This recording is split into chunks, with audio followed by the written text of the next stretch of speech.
নমস্কার দর্শক বন্ধুরা, আজকে বড় গাছ কিভাবে লাগাবেন সেইটা দেখবেন। যারা আমার কাছ থেকে হোক আর যেখান থেকে হোক বড় গাছ নিচ্ছেন, মাঠে বসাবেন বা মাটিতে বাড়ির সামনে মাটিতে বসাবেন, সেই গাছগুলি কিভাবে বসাবেন, কিভাবে বসালে গাছটা ঠিকঠাক মতো হবে সেটুকুই আজকে আপনাদের সামনে তুলে ধরছি। যদি এই রকম বড় গাছ লাগাতে হয়, এই যে এত মোটা বড় বা এর থেকে একটু ছোটোই বা হলো, তাহলে অন্তত এই দেখুন, এটা আমার প্রায় 2 হাত আছে, অনুমান এইরকম, মানে 2 হাতের একটু কম বা 1.5 হাতের একটু বেশি। 2 ফুট না, বড় গাছের ক্ষেত্রে 2 ফুটের একটু বেশি লাগবে, 2 ফুটেও ঠিক হবে না। এই যে দিলেন, ধরুন আপনি এখানেই লাগাবেন,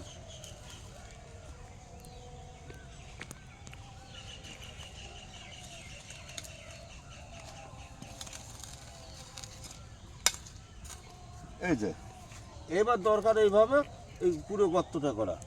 বাদল একটু চারপাশ দিয়ে কত বড় গর্ত, সেই চারপাশে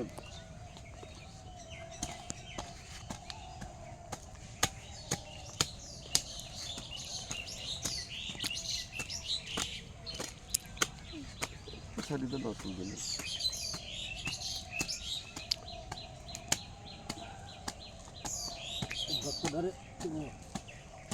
হ্যাঁ। আচ্ছা, এই 2.5 ফুট আছে আর 2 ফুট আছে।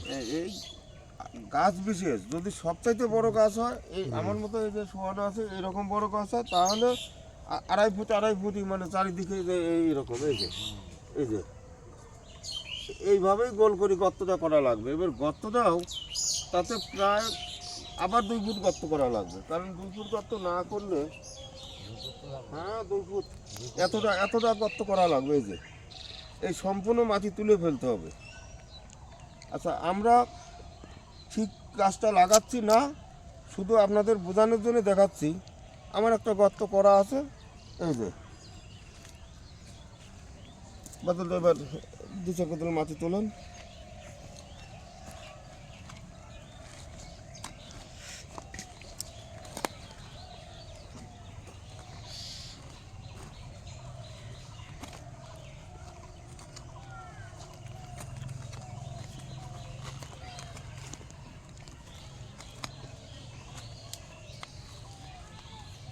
আচ্ছা থাক, আর দরকার নেই। এই গর্তটা কিন্তু আরও লাগবে। আমরা আসলে তো গাছ লাগাচ্ছি না, যার কারণে শুধু আপনাদের বোঝানোর জন্য এটুকু দেখানো। এবার যে মাটিটা তুললেন, নিয়ম হচ্ছে যদি পল্লী এলাকা হয় তাহলে নিশ্চয়ই গোবর সার পাবেন। এই যত পরিমাণ মাটি উঠলেও তার সিকি পরিমাণ গোবরের সার, পুরোনো গোবরের সার এই মাটির সঙ্গে মিশাবেন। আগে মাটিটা গর্ত করার পরে 2-4 দিন উপরে রাখলেন, শুকো গেল, তারপর গোবরের সার মিশালেন। এবার গোবরের সার মিশিয়ে মাটি গর্ত দিয়ে দিলেন, থাকলো 2-3 সপ্তাহ পর আপনি ওই মাটি আবার তুলে গাছটা বসাবেন। গাছ বসানোর পরে সেই মাটি আবার চারিদিকে দিয়ে দেবেন।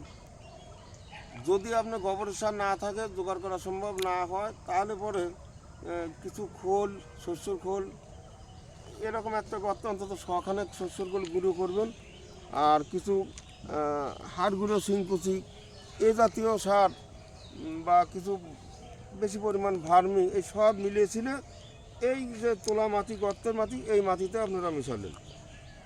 এবার এটা মেশানোর পরে যদি খোল, হাড় গুঁড়ো, শিংকুচি এই সমস্ত দেওয়া থাকে, তাহলে কম করে গর্তে চাপা দিয়ে 1 মাস রাখতে হবে।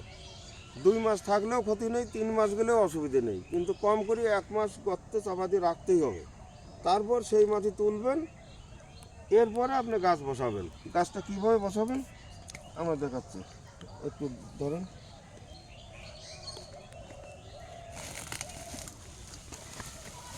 এখানে উপরে রাখেন, এই যে এইবার যদি এই মাটিটা দেখেন যে শক্ত আছে, তাহলে পরে উপর থেকে প্লাস্টিকটা কাটবেন, যাতেই থাক, যে প্লাস্টিকে থাকে এটা কাটবেন, আলগা করবেন। আর যদি দেখেন যে এই মাটিটা একটু নরম, তাহলে এইভাবে বসাবেন।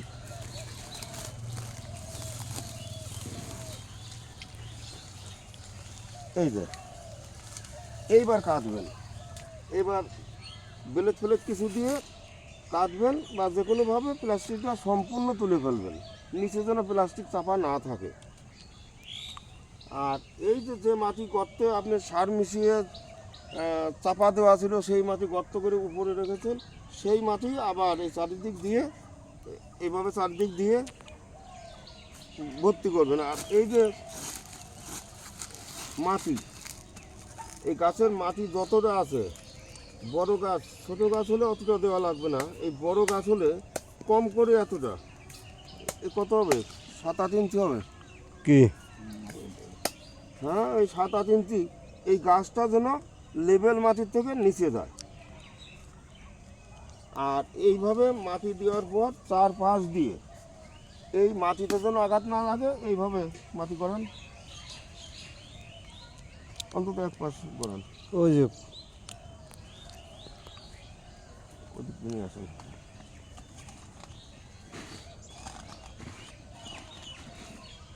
আচ্ছা, এই পাশে একটু দেন।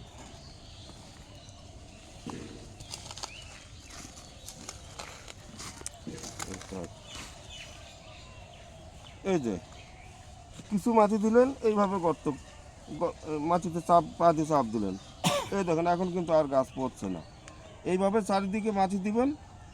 আর সম্পূর্ণ মাটি দিয়ে যদি এই রকম সময় শীতের দিনে মানে বর্ষা ছাড়া সেই রকম সময়ে গাছ লাগান, তাহলে পরে সম্পূর্ণ মাটি দিয়ে মাটি ভর্তি করে চারিদিকে একটু উঁচু করে রাখবেন। এখানে কম করে 10-12 লিটার জল একবারে দিলে পরে জলটা যাতে গাছের গোড়াতেই থাকে সেরকম একটু নিচু করবেন, চারপাশে উঁচু করে একটু নিচু করবেন। কারণ বর্ষা ছাড়া গাছ এইরকম গাছ লাগাতে হলে পরে 2-5 দিন পর পর জল দিতেই হবে। আচ্ছা, যদি আপনি বর্ষার সময় লাগান তাহলে পরে ঘন ঘন বৃষ্টি হবে, জল হবে, সেই সময় মাটি দিয়ে আপনি এইভাবে উঁচু করে গাছের গোড়া এইভাবে উঁচু করবেন, এইভাবে লেভেল মাটির থেকে একটু উঁচু করবেন। যত বৃষ্টি হোক জল যেন গাছের গোড়ায় না ঢুকে, জল পড়বে মাটি দিয়ে মানে দূরে সরে যাবে। তারপরে এমনি চুপসে যা ভেজা তাতে অসুবিধা হবে না, কিন্তু ওই সেই সময় নিচু রাখা যাবে না। গোড়ায় জল যদি বাঁধা অবস্থায় বেশ কিছুদিন থাকে তাহলে কিন্তু আপনার সে গাছের শিকড় নষ্ট হয়ে যাবে। তাহলে ব্যাপারটা বুঝলেন, বড় গাছ লাগাতে হলে পরে কীভাবে লাগানো উচিত। এরপর এত বড় গাছ যখন আপনার লাগানো হচ্ছে, ওই যে সার মাটি দিলেন তাতে হয়তো 6 মাস কাজ করবে, কিন্তু 6 মাস পরে 5 মাস 6 মাস পরে আবার আপনার যে যে সার ভালো লাগে, যেটা আপনি দেওয়া মনে করেন যে এই সারগুলি আমার ভালো কাজ করবে সেটাই দিবেন। 5 রকম সার একসঙ্গে দিবেন তাতেও অসুবিধা নেই। সেই সময় 4-5 আলগা করবেন, আলগা করে বর্ষার দিন হলে পরে এমনি ছিটিয়ে দিলেন, বৃষ্টি হলে আর কিছু লাগলো না। শুকনো দিন হলে পরে 4-5 দিয়ে মাটিতে আলগা করে মিশানোর পরে আবার জল দিয়ে দিলেন, বাস। তাহলে পরে আপনার গাছ 6 মাস তো ঝিম খাবেই যে সময় লাগান। এই বছরখানেক পরের থেকে আপনার এই গাছ আবার মানে ঠিকঠাক পাতা ছাড়বে। বা যদি আম ধরার 6 মাস আগে লাগান তাহলে 6 মাস পরে তো আম ধরবেই। ওই আম ভাঙার পরে আবার কিন্তু মনে করে কিছু সার দিবেনই, নাহলে কিন্তু গাছ একেবারে দুর্বল হয়ে থাকবে। তাহলে বড় গাছ কিভাবে লাগালেন, আমি যেটুকু জানি, আমি যেভাবে লাগাই বা আমি যেভাবে লাগানোর পরে ফল পেয়েছি, যে এইভাবে গাছগুলি লাগালে পরে এইভাবে যত্ন করলে গাছগুলি ভালো হয়, সেটুকুই আপনাদের সামনে তুলে ধরলাম। আর এর নিয়ম অনেকের কাছে অনেক রকম আছে, যে যেরকম বোঝে সে সেই রকমই লাগায়। দর্শক বন্ধুরা, ভিডিওটা যদি ভালো লাগে অবশ্যই সাবস্ক্রাইব করবেন, আর সামনের ভিডিওর জন্য আবার অপেক্ষা করুন। আর সামনে যেটা আমরা পারবো, যেটা দরকার মনে করব আপনাদের সামনে তুলে ধরবো। আজ এখানে এই পর্যন্তই, নমস্কার।